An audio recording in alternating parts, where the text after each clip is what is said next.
Who says you can't go hiking with kids wearing slippers? Well, we did it and the kids loved it. The path is not easily accessible as we had to traverse challenging track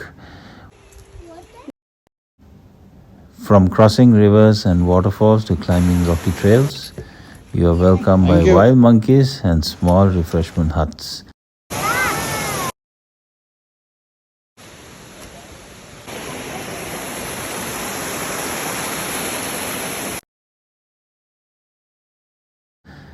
The end is finally worth it when you discover the magical Bomburuella waterfall.